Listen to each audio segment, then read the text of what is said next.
واعتصموا بحبل الله جميعا ولا تفرقوا۔ ناظرین سامعین السلام علیکم ورحمۃ اللہ وبرکاتہ۔ پیغام پاکستان کے ساتھ میں ہوں آپ کا میزبان قاری سی صداقت علی۔ ناظرین، پیغام پاکستان ایک موٹیویشن کا نام ہے، ایک جذبے کا نام ہے، لوگوں کو ملانے کا نام ہے، لوگوں کو جوڑنے کا نام ہے، پاکستان سے محبت کرنے کا نام ہے۔ اس حوالے سے ہم مختلف انسٹیٹیوشنز میں جا کر پروگرام آپ کی خدمت میں پیش کر رہے ہیں، مختلف شخصیات کے ساتھ ان کے نظریات پاکستان کے حوالے سے، اس ادارے کے حوالے سے، ایجوکیشن کے حوالے سے آپ تک پہنچاتے ہیں۔ پاکستان ایک بامقصد ملک ہے جو کہ دین کے نام پہ بنا، کلمے کی بنیاد پر بنا، اور یہ خواب کس کا تھا؟ علامہ محمد اقبال رحمۃ اللہ علیہ کا، اور اس کو عملی شکل، اس کی تعبیر قائد اعظم رحمۃ اللہ علیہ کی شکل میں آپ کے سامنے آئی، ملک معرض وجود میں آ گیا۔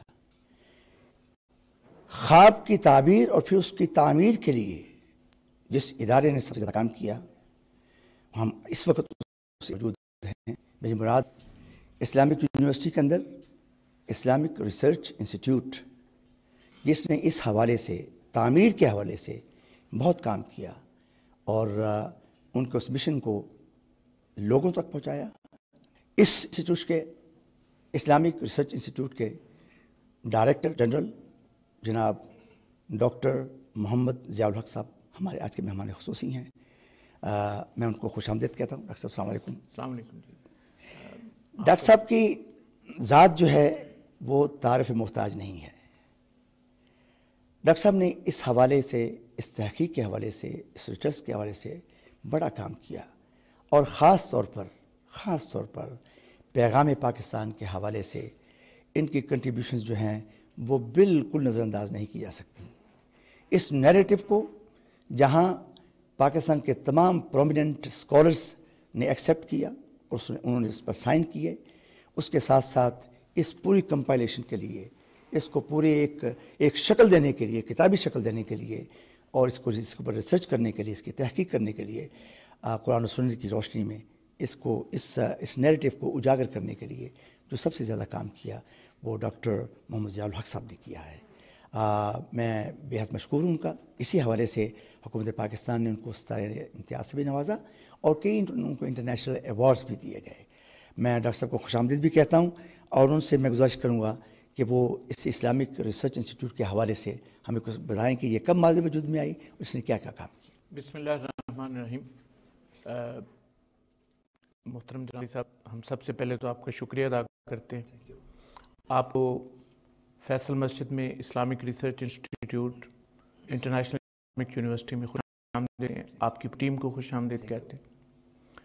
پیغام پاکستان کا آپ نے جو پروگرام شروع کیا ہے، یہ پروگرام پاکستان کے نیشنل نریٹو کو بلڈ کرنے میں بہت اہم کردار ادا کر رہا ہے، تو ہم آپ کو اور آپ کی پوری ٹیم کو ہدیہ تبریک پیش کرنا چاہتے ہیں۔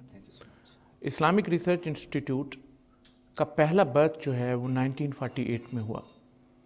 لاہور میں حضرت قائد اعظم نے انسٹیٹیوٹ آف اسلامک ریکنسٹرکشن قائم کیا اور اس کے سربراہ علامہ اسد تھے۔ یہ انسٹیٹیوٹ 1951 میں ڈورمنٹ ہو گیا۔ اس کے بعد تقریباً 10 سال کا عرصہ جو ہے وہ مسلسل اس پہ ڈیبیٹ ہوتی رہی کہ ہمیں اسلامک ریسرچ انسٹیٹیوٹ کی ضرورت ہے۔ ضرورت کیوں ہے؟ اس لیے ضرورت ہے کہ جب علامہ اقبال نے پاکستان کا تصور پیش کیا تو اس کے ساتھ ہی انہوں نے کہا کہ پاکستان کیسا ہو، اس کا لے آؤٹ تیار کرنے کے لیے اسلامک ریسرچ انسٹیٹیوٹس قائم کیے جائیں۔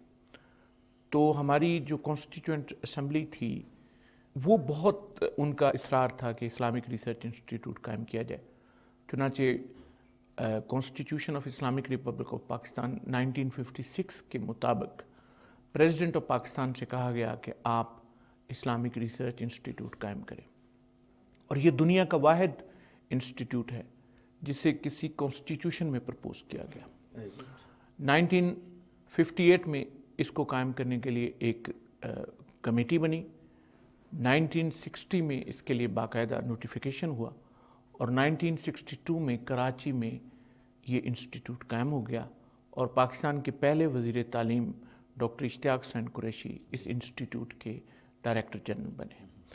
اس کے بعد 1962 سے آنورڈ ہمارے انسٹیٹیوٹ نے پاکستان کی لیجسلیشن کے لیے، پاکستان میں قومی پالیسیز کو بنانے کے حوالے سے، ریسرچ کے حوالے سے بہت نمایاں کردار ادا کیا ہے.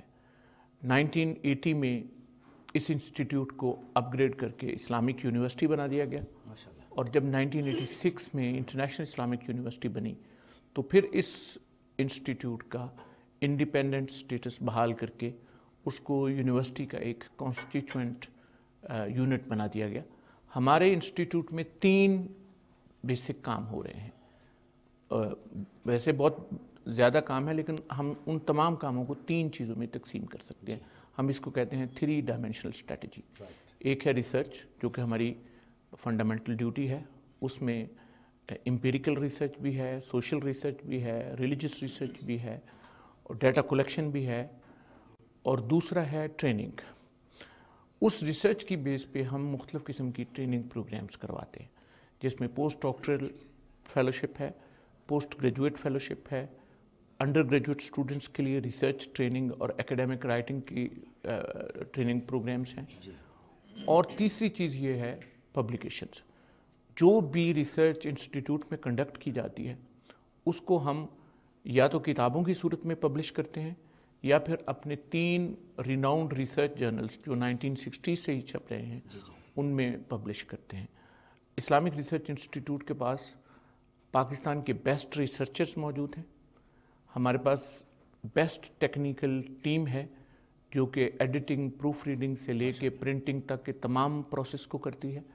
اسلامک ریسرچ انسٹیٹیوٹ کے پاس پاکستان کی سب سے بڑی سوشل سائنسز کی لائبریری اور ڈیٹا بینک ہے جس کا نام ہے ڈاکٹر محمد حمید اللہ لائبریری. یہ فیصل مسجد میں لوکیٹڈ ہے. ہر بندہ جہاں پہ آ سکتا ہے. یہ لائبریری پورا ہفتہ کھلی رہتی ہے، رات 8 بجے تک کھلی رہتی ہے اور کوئی بھی بندہ آ کے اس کو ایکسیس کر سکتا ہے، اس سے استفادہ کر سکتا ہے. فلی اکوپڈ ہے جی، فلی آل ان ون ہے. اس کے اندر لائبریری کے اندر لاکھوں کی تعداد میں کتابیں موجود ہیں.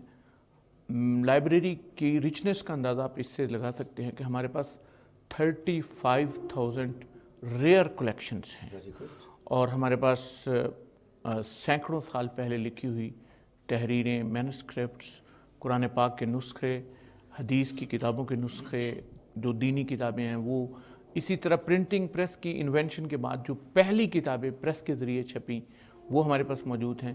اسی طرح ہمارے پاس وہ کتابیں بھی موجود ہیں جو کہ انڈیا سب کانٹیننٹ میں پرنٹنگ پریس کے آنے کے بعد پہلی مرتبہ پریس کے ذریعے چھپی. تو ایک بہت ہی علمی ہیریٹیج ہمارے پاس موجود ہے. اور میں یہاں پہ یہ بتانا چاہتا ہوں سامعین کے لیے بھی کہ انسٹیٹیوٹ بعد میں بنا اور اس کی لائبریری پہلے بن گئی. اور پاکستان کے پہلے پرائم منسٹر نواب لیاقت علی خان نے مولانا عبدالعزیز میمن کے ذمہ یہ کام لگایا کہ آپ پوری دنیا میں جائیں اور وہاں سے علم کے موتی اکٹھے کر کے لے کر آئیں. تو مولانا عبدالعزیز میمن بحری جہاز کے ذریعے سفر کرتے تھے اور اس کا نتیجہ یہ ہوا کہ ہمارے پاس وہ ساری کتابیں جو انہوں نے پوری دنیا سے اکٹھی کیں وہ ہمارے پاس موجود ہے. ہمارے لائبریری کے اندر دنیا کی 18 لینگویجز میں کتابیں موجود ہیں. ہمارے ہاں عام طور پہ انگلش میں، اردو میں، عربی میں کتابیں لائبریریوں میں ہوتی ہیں لیکن ہماری لائبریری میں فرینچ، جرمن، رشین اور ایسٹرن ملکوں کی دوسری جو لینگویجز ہے، سینٹرل ایشیا کے مسلمان ملکوں کی لینگویج، اس میں بھی مٹیریل اور ڈیٹا موجود ہے. اب ہم اپنے اسٹوڈنٹس کی طرف چلتے ہیں، ان سے کچھ کویشچن لیتے ہیں. السلام علیکم. Muqaddas Faiz here from Islamic university. I am the student of Sharia and law. میرا یہ کویشچن تھا کہ پیغام پاکستان کو بنایا کیوں گیا اور اس کے مقاصد کیا ہیں؟ پیغام پاکستان جیسا میں نے پہلے عرض کیا پاکستان کا پرو ایکٹیو قومی بیانیہ ہے اور یہ ایک ایسا بیانیہ ہے جس کے ذریعے سے پاکستان کے سماج کی تشکیل جدید کرنی ہے. اس بیانیے کے ذریعے ہم نے پاکستانی سماج میں جو کمزوریاں ہیں ان کمزوریوں کو ختم کرنا ہے اور جو سٹرینتھس ہیں ان کو ریفائن کرنا ہے اور شائن کرنا ہے. ایک پرامن، مہذب اور ترقی یافتہ پاکستان کے لیے جو کچھ ہمیں کرنا ہے وہ پیغام پاکستان کے اندر موجود ہے، اور ایک پرامن پاکستان کا حصول یہی پیغام پاکستان ہے. پیغام پاکستان دراصل یہ عزم ہے کہ اندھیروں میں بھی منزل پر پہنچ سکتے ہیں، مگر جگنوں کو راستہ تو یاد ہونا چاہیے.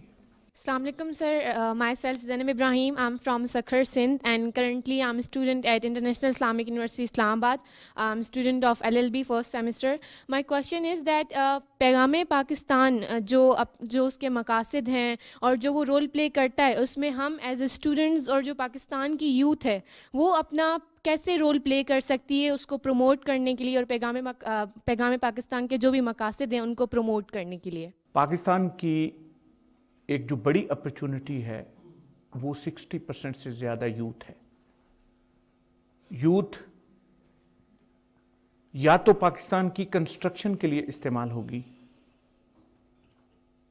یا پھر خدا نخواستہ اگر ہم نے ان کو پاکستان کی تعمیر کے لیے امپاور نہ کیا تو وہ ڈسٹرکشن کے لیے استعمال ہو سکتی ہے. ہمارے سامنے صرف دو ہی راستے ہیں، یا کنسٹرکشن کا راستہ ہے یا ڈسٹرکشن کا راستہ ہے. ڈسٹرکشن کا پاکستان کا راستہ نہیں ہے، ڈسٹرکشن پاکستان کا مستقبل نہیں ہے. پاکستان کے نوجوانوں کو کنسٹرکشن کے لیے تیار کرنا یہ پیغام پاکستان کا ایک اہم ہدف ہے. اسی لیے اگرچہ پیغام پاکستان کے مخاطب سب ہیں، لیکن سب سے زیادہ اہم مخاطبین پاکستان کی یوتھ ہے. پاکستان کے نوجوان لڑکے اور لڑکیاں جو یونیورسٹیوں میں پڑھتے ہیں، دینی مدارس میں پڑھتے ہیں، ٹیکنیکل ایجوکیشن کے اداروں میں پڑھتے ہیں، ان سب کے لیے پیغام پاکستان ایک پرو ایکٹیو وے فارورڈ ہے. اور پیغام پاکستان ان کو یہ میسج دیتا ہے کہ اپنی کیپیسٹی بلڈ کریں، نالج حاصل کریں اور پاکستان کی تعمیر کے لیے اپنے آپ کو تیار کریں. السلام علیکم سر. I am Zakia Nawaz from Okada. Currently, I am a student of International Islamic University, Islamabad. I am doing LLB. My question is, اسلامی قانون کے میدان میں ہمیں جن مسائل کا سامنا کرنا پڑ رہا ہے، ان مسائل کے حل کے لیے اسلامک ریسرچ انسٹیٹیوٹ اپنا کیا کردار ادا کر رہا ہے؟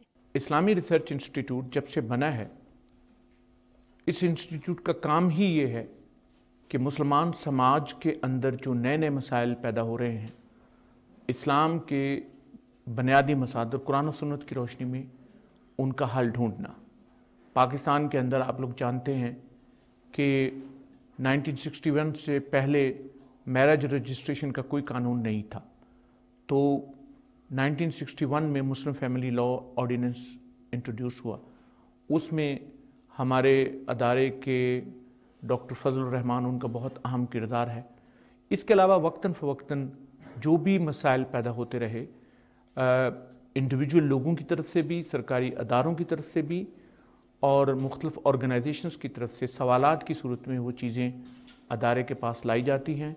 ادارہ قرآن و سنت کی روشنی میں اس کا باقاعدہ جواب تیار کرتا ہے، اور پھر وہ جواب جو ہے وہ متعلقہ اداروں یا متعلقہ افراد کو دے دیا جاتا ہے، اور پھر ان جوابات کو کتابوں کی صورت میں ہم چھاپ بھی دیتے ہیں. تو الحمدللہ اسلام کے اصولوں کے مطابق معاصر مسائل کو حل کرنے میں اسلامک ریسرچ انسٹیٹیوٹ نے اب تک بڑا اہم کردار ادا کیا ہے، اور انشاءاللہ یہ کردار ادا کرتا رہے گا انسٹیٹیوٹ. السلام علیکم سر. میرا نام سہرش وسیم ہے. سر میرا سوال یہ ہے کہ پاکستان کے کئی علاقوں میں خواتین کے تعلیمی اداروں کو جلایا گیا ہے، تو اس بارے میں پیغام پاکستان کیا کہتا ہے؟ پیغام پاکستان میں پاکستان کی ریلیجس لیڈرشپ نے اس رویے پر شدید تنقید کی ہے.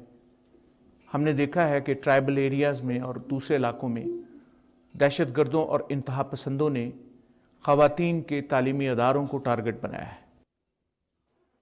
پیغام پاکستان کلیئرلی بتاتا ہے کہ خواتین کی تعلیم و تربیت رسول اللہ صلی اللہ علیہ وسلم کے دور سے اسلامی ریاست کی ذمہ داری رہی ہے، اسلامی جمہوریہ پاکستان بھی اس ذمہ داری کو پورا کرے گا۔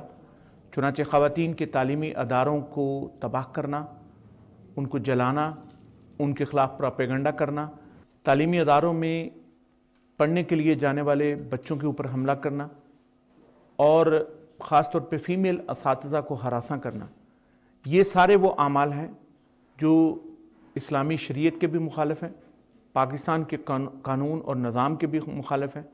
اس لیے پاکستان کی ریلیجس لیڈرشپ نے بہت واضح الفاظ میں پیغام پاکستان میں ان رویوں کی مذمت کی ہے، ان کو غیر شرعی اور غیر اسلامی رویے قرار دیا ہے، اور اس قسم کے کام کرنے والوں کو اسلامی جمہوریہ پاکستان کے غدار ڈکلیئر کیا ہے۔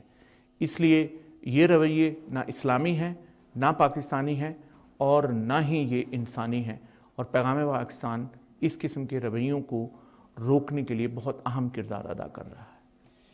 ڈاکٹر صاحب thank you so much for your time. آپ نے بڑی تفصیل سے پیغام پاکستان کو خاص طور پر ڈسکس کیا، کیونکہ یہ آپ ہی کا کام تھا اور آپ نے اس میں بڑا ٹائم خرچ کیا اور اس میں بڑا ٹائم آپ نے ڈیووٹ کیا، اور میکسیمم کنٹریبیوشن اس حوالے سے میں سمجھتا ہوں آپ کی ہے، اور آپ نے جس طریقے سے اس کو ایلیبریٹ کیا، لوگوں کو یہ نالج دیا اور ان کو بتایا کہ اس کی بیک گراؤنڈ کیا تھی، کیسے یہ مارج وجود میں آیا اور کیا کیا چیزیں اس میں، اور کن کن لوگوں نے اس میں حصہ لیا، اور یہ پھر بیانیہ بن کر کیسے سامنے آیا اور یہ نیریٹو کیسے سامنے آیا۔ ناظرین، ابھی آپ بڑا تفصیل سے ذکر سن رہے تھے ہمارے آج کے مہمان ڈاکٹر ضیاء الحق صاحب کے ساتھ سے، اور انہوں نے بڑے اچھے طریقے سے اس کو ایکسپلین کیا اور آپ کو ایجوکیٹ کیا۔ میں سمجھتا ہوں کہ جس طرح آپ نے بتایا ہے، یقیناً آپ کو یہ نالج ملا ہے۔ اب آپ سے بھی کوئی شخص کویسچن کرتا ہے کہ واٹ از پیغام پاکستان، تو آپ کو انشاءاللہ آج انف نالج مل گیا ہوگا کہ آپ اس کو آگے بتا سکتے ہیں۔ ناظرین، اس کے ساتھ ہمارا آج کا وقت ختم ہوتا ہے۔ آئندہ ہفتے پھر ایک نئے پروگرام کے ساتھ، نئی شخصیت کے ساتھ آپ کی خدمت میں حاضر ہوں گے۔ اس وقت تک کے لیے میزبان قاری سید صداقت علی کو اجازت دیجیے۔ اللہ حافظ۔ پاکستان